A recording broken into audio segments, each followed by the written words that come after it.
നമസ്കാരം. പ്രാദേശിക വാർത്തകളുമായി ഷാജി കടക്കൽ. ഇന്ന് ഫെബ്രുവരി 4 ചൊവ്വ 2025 പ്രധാന വാർത്തകളിലേക്ക്. പ്രധാനമന്ത്രി നരേന്ദ്രമോദിയും അമേരിക്കൻ പ്രസിഡന്റ് ഡൊണാൾഡ് ട്രംപും തമ്മിൽ ഈ മാസം കൂടിക്കാഴ്ച നടത്തുമെന്ന് റിപ്പോർട്ടുകൾ. വാഷിംഗ്ടൺ DC-യിൽ ഫെബ്രുവരി 13 കൂടിക്കാഴ്ച. US പ്രസിഡന്റ് ഡൊണാൾഡ് ട്രംപിന്റെ പ്രത്യേക ക്ഷണപ്രകാരമാണ് സന്ദർശനം.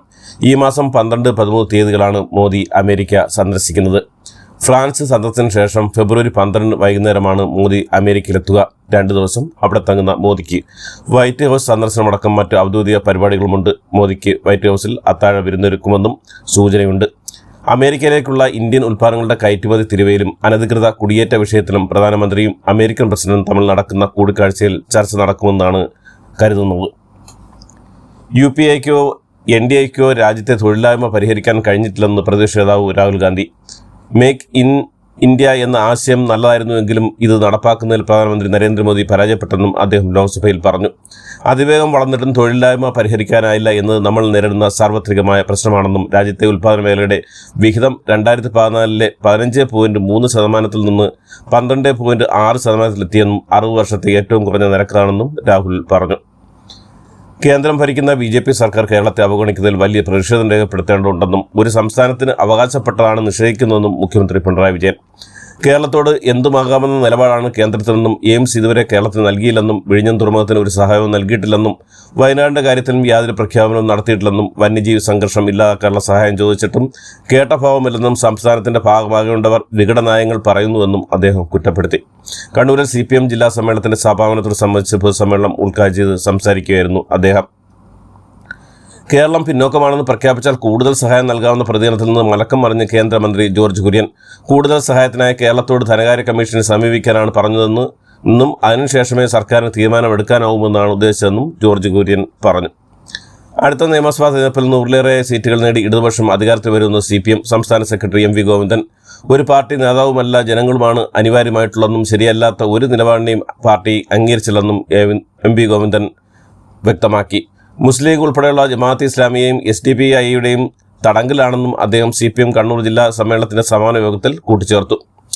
CPM കോഴിക്കോട് ജില്ലാ കമ്മിറ്റിയിൽ നിന്ന് DYFI മുൻ ജില്ലാ പ്രസിഡന്റും വടകര ഏരിയ സെക്രട്ടറിയുമായിരുന്ന PK ദിവാകരനെ ഒഴിവാക്കിയതിൻ്റെ എതിരെ വടകരയിൽ പ്രവർത്തകരുടെ പ്രതിഷേധം. മണിയൂർ, തുറശ്ശേരി, മുക്കിൽ പാർട്ടി അംഗങ്ങൾ ഉൾപ്പെടെ 40ഓളം പേർ പ്രതിഷേധ പ്രകടനവും നടത്തി. ചെക്ക് പോസ്റ്റുകളിലെ അഴിമതിക്കാരെ നിയന്ത്രിക്കാൻ കർശന നിർദ്ദേശവുമായി ഗതാഗത കമ്മീഷണർ ചെക്ക് പോസ്റ്റുകളിൽ നിന്ന് ഉദ്യോഗസ്ഥരെ പിൻവലിക്കാൻ ഉത്തരവിട്ടു. ചെക്ക് പോസ്റ്റുകൾ ഇപ്പോൾ വിന്യസിച്ചിരിക്കുന്ന ഉദ്യോഗസ്ഥരുടെ എണ്ണം ആവശ്യമില്ലെന്നും ഒരു മോട്ടോർ വെഹിക്കിൾ ഇൻസ്പെക്ടറും ഒരു AMV-യും ഒരു ഓഫീസ് അറ്റൻഡന്റുമാണ് മതിയെന്നുമാണ് ഉത്തരവിട്ടത്. വിഷുവിനോടനുബന്ധിച്ച് ശബരിമലയിൽ ആഗോള അയ്യപ്പ സംഗമം നടത്താനൊരുങ്ങിയ തിരുവിതാംകൂർ ദേവസ്വം ബോർഡ് കോടതി അനുമതി കിട്ടിയാൽ അയ്യപ്പ ചിത്രങ്ങൾ ആലേഖനം ചെയ്ത സ്വർണ്ണ ലോക്കറ്റുകളും വിഷുവിന് പുറത്തിറങ്ങും. 50-ലധികം രാജ്യത്തിൽ നിന്നുള്ള അയ്യപ്പ ഭക്തർ ആഗോള അയ്യപ്പ സംഗമത്തിൽ പങ്കെടുക്കുമെന്നാണ് പ്രതീക്ഷയെന്ന് Thiruvithamkoor Devaswom board president PS Prashanth വാർത്താസമ്മേളനത്തിൽ പറഞ്ഞു. ശബരിമലയിൽ കഴിഞ്ഞ വർഷത്തേക്കാൾ 86 കോടി രൂപയുടെ വരുമാന വർധനവുണ്ടായ തിരുവിതാംകൂർ ദേവസ്വം ബോർഡ് ഈ സീസണിൽ 50 ലക്ഷം തീർത്ഥാടന ദർശനത്തിനെത്തിയെന്നും കഴിഞ്ഞ തവണത്തേക്കാൾ ലക്ഷത്തിലധികം ഭക്തജനങ്ങളാണ് ഇത്തവണ ശബരിമലയിൽ നടത്തിയെന്നും ദേവസ്വം ബോർഡ് വ്യക്തമാക്കി. 440 കോടി രൂപ വരവ് ലഭിച്ചുവെന്നും അരവണ വിൽപ്പനയിൽ മാത്രം 191 കോടി രൂപയും കാണിക്ക ഇനത്തിൽ 126 കോടി രൂപയും ലഭിച്ചുവെന്നും 147 കോടി രൂപ മണ്ഡല മഹോത്സവവുമായി ബന്ധപ്പെട്ട് ചെലവായെന്നും തിരുവിതാംകൂർ ദേവസ്വം ബോർഡ് വാർത്താസമ്മേളനത്തിൽ അറിയിച്ചു.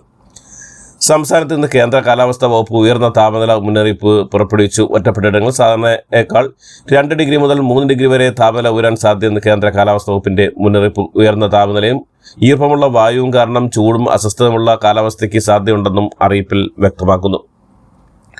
കൊച്ചി വെറ്റിലയിൽ സൈനികർക്കായി നിർമ്മിച്ച ഫ്ളാറ്റ് സമുച്ചയത്തിന്റെ 2 ടവറുകൾ പൊളിച്ചു നീക്കണമെന്ന് ഹൈക്കോടതി. B-C ടവറുകളാണ് പൊളിച്ചു നീക്കി പുതിയത് പണിയേണ്ടത്. ഫ്ളാറ്റുകൾ സുരക്ഷയില്ലെന്ന് കാണിച്ച് താമസക്കാർ തന്നെ നൽകിയില്ല ഹർജിയിലാണ് ഈ ഉത്തരവ്.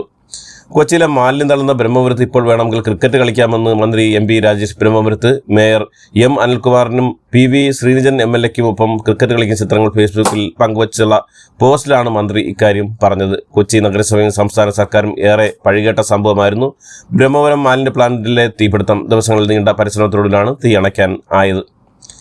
സംസ്ഥാന സ്കൂൾ കലോത്സവ റിപ്പോർട്ടിംഗിൽ ദ്വയാർത്ഥ പ്രയോഗവുമായി ബന്ധപ്പെട്ട റിപ്പോർട്ട് ചാനലിനെതിരെ പോക്സോ കേസിലെ പ്രതികൾക്ക് ഹൈക്കോടതി മുൻകൂർ ജാമ്യം അനുവദിച്ചു.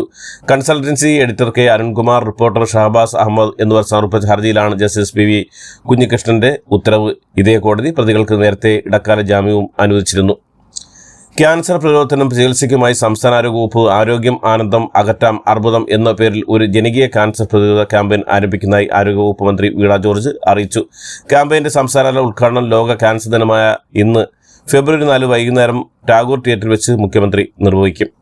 അടയ്ക്ക പറിക്കുന്നതിനായി കവുങ്ങൽ കയറുന്നതിനിടെ യന്ത്രത്തിൽ കാൽ കുടുങ്ങി തല കീഴായി തൂങ്ങിപ്പോയ വയോധികൻ രക്ഷകരായി അഗ്നിരക്ഷാ സേന. പേരാമ്പ്ര മുതുവണ്ണാച്ച തോട്ടർ മയങ്ങൽ അമ്മത്ത് ഹാജിയാണ് അപകടത്തിൽപ്പെട്ടത്. ചങ്ങോരത്ത് തെക്കടത്ത് തടവിന് സമീപം പുറവൂരിലെ തോട്ടത്തിൽ നിന്ന് അടയ്ക്ക പറിക്കുന്നതിനിടയിലാണ് സംഭവം ഉണ്ടായത്. ഏറ്റുമാനൂരിൽ കൊല്ലപ്പെട്ട പോലീസുകാരൻ ക്രൂരമായ മർദ്ദനമേറ്റെന്ന് പോസ്റ്റ്മോർട്ടം റിപ്പോർട്ടുകൾ. നെഞ്ചിലേറ്റ പരിക്കാണ് മരണകാരണമായതെന്നും പോസ്റ്റ്മോർട്ടം റിപ്പോർട്ടിൽ പറയുന്നു. മർദ്ദനമേറ്റ് പോലീസുകാരന്റെ വാരികലിൽ ഒടിഞ്ഞു. നെഞ്ചിൽ ഗുരുതരമായി പരിക്കേറ്റ് ശ്വാസകോശത്തിൽ ക്ഷതവും ആന്തരിക രക്തസ്രാവവും സംഭവിച്ചതായി പ്രാഥമിക പോസ്റ്റ്മോർട്ടം റിപ്പോർട്ടിലുണ്ട്. കോട്ടയം വെസ്റ്റ് പോലീസ് സ്റ്റേഷനിലെ ഡ്രൈവറായ മാഞ്ഞൂർ ചിറയിൽ വീട്ടിൽ ശ്യാം പ്രസാദാണ് കൊല്ലപ്പെട്ടത്. സംഭവത്തിൽ നിരവധി ക്രിമിനൽ കേസുകൾ പ്രതിയായ ജിമിൻ ജോർജിനെ പോലീസ് അറസ്റ്റ് ചെയ്തിരുന്നു. കേന്ദ്ര സഹമന്ത്രി സുരേഷ് ഗോപിയുടെ വിവാദ പരാമർശത്തിനെതിരെ നടൻ വിനായകൻ അധമ കുലജാതരെ ഉന്നത കുല ജാതി പദവിയിലെത്തിക്കാൻ അങ്ങയുടെ കുടുംബം വിറ്റാണെങ്കിലും പോരാടണമെന്ന് വിനായകൻ ഫേസ്ബുക്കിൽ കുറിച്ച്. ഈ അധമ കുലജാതൻ അങ്ങയുടെ പിന്നിൽ തന്നെ ഉണ്ടാകുമെന്നും കുറിപ്പിലുണ്ട്. ഗ്ലോബൽ പബ്ലിക് സ്കൂളിലെ 9ാം ക്ലാസ് വിദ്യാർത്ഥി മിഹിർ താമസത്തിന്റെ 26ാം നിലയിൽ നിന്ന് ചാടിമരിച്ച സംഭവത്തിൽ പോലീസ് ആത്മഹത്യാ പ്രേരണ കുറ്റം ചുമത്തി.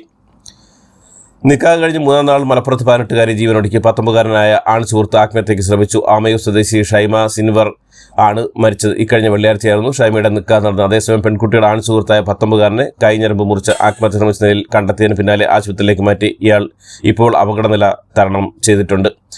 ലോക്സഭാ തെരഞ്ഞെടുപ്പിൽ കേരളത്തിൽ BJPയെ നേരിടുന്നതിന് CPM-ന് ആശയപരമായും രാഷ്ട്രീയപരമായും ബലഹീനതയുണ്ടെന്ന് കരട് രാഷ്ട്രീയ പ്രമേയം. പാർട്ടിയുടെ ശക്തി വർദ്ധിപ്പിക്കാനുള്ള നടപടികളും പാർട്ടി കോൺഗ്രസ് മുന്നോടിയുള്ള കരട് രാഷ്ട്രീയ പ്രമേയത്തിൽ നിർദ്ദേശിക്കുന്നുമുണ്ട്. അമേരിക്കൻ പ്രസിഡന്റ് ഡൊണാൾഡ് ട്രംപിന്റെ സത്യപ്രതിജ്ഞ ചടങ്ങിലേക്ക് പ്രധാനമന്ത്രി നരേന്ദ്രമോദിക്ക് ക്ഷണം ലഭിക്കാനായി 3-4 തവണ വിദേശകാര്യമന്ത്രി S ജയശങ്കറിനെ അയച്ചെന്ന് പ്രതിപക്ഷ നേതാവ് രാഹുൽ ഗാന്ധി. ഇന്നലെ ലോക്സഭയിലാണ് രാഹുൽ ഗാന്ധി ഈ പ്രസ്താവന നടത്തിയത്. ഇന്ത്യയുടെ നില മെച്ചപ്പെട്ടിരുന്നുവെങ്കിൽ US പ്രസിഡന്റ് സത്യപ്രതിജ്ഞ ചടങ്ങിലേക്ക് നേരിട്ട് ക്ഷണം ലഭിക്കുമായിരുന്നുവെന്നും 3-4 തവണ വിദേശകാര്യമന്ത്രി S ജയശങ്കറിനെ അയക്കേണ്ടി വരില്ലായിരുന്നുവെന്നുമാണ് രാഹുൽ പറഞ്ഞത്. മറീന ബീച്ചിൽ സമാധാന റാലി സംഘടിപ്പിച്ച തമിഴ്നാട് മുഖ്യമന്ത്രി MK സ്റ്റാലിൻ. DMK സ്ഥാപകനും മുൻ മുഖ്യമന്ത്രിയുമായിരുന്ന CN അണ്ണാദുരൈയുടെ 56ാമത് ചരമവാർഷികത്തോടനുബന്ധിച്ചായിരുന്നു റാലി. റെയിൽവേയിൽ വൻ വികസന പ്രഖ്യാപനവുമായി കേന്ദ്രമന്ത്രി അശ്വിനി വൈഷ്ണവ്. റെയിൽവേ സുരക്ഷയ്ക്കായി 1.16 ലക്ഷം കോടി രൂപ റെയിൽ ബജറ്റിൽ വകയിരുത്തിയായി പ്രഖ്യാപിച്ച അദ്ദേഹം മെച്ചപ്പെട്ട സേവനം നൽകുന്നതിനായി 50 നമോ ഭാരത് ട്രെയിനുകളും 200 വന്ദേ ഭാരത് ട്രെയിനുകളും കൊണ്ടുവരുമെന്നും പ്രഖ്യാപിച്ചു. മഹാകുംഭമേളയിലെ 3ാം അമൃത് സ്നാനത്തിന് വൻ ഭക്തജന തിരക്ക്. ബസന്ത് പഞ്ചമി ദിനത്തിലെ അമൃത് സ്നാനത്തിനായി ലക്ഷങ്ങളെത്തി. യോഗി സർക്കാർ ഹെലികോപ്റ്ററുകളിൽ നിന്ന് പുഷ്പവൃഷ്ടി നടത്തി.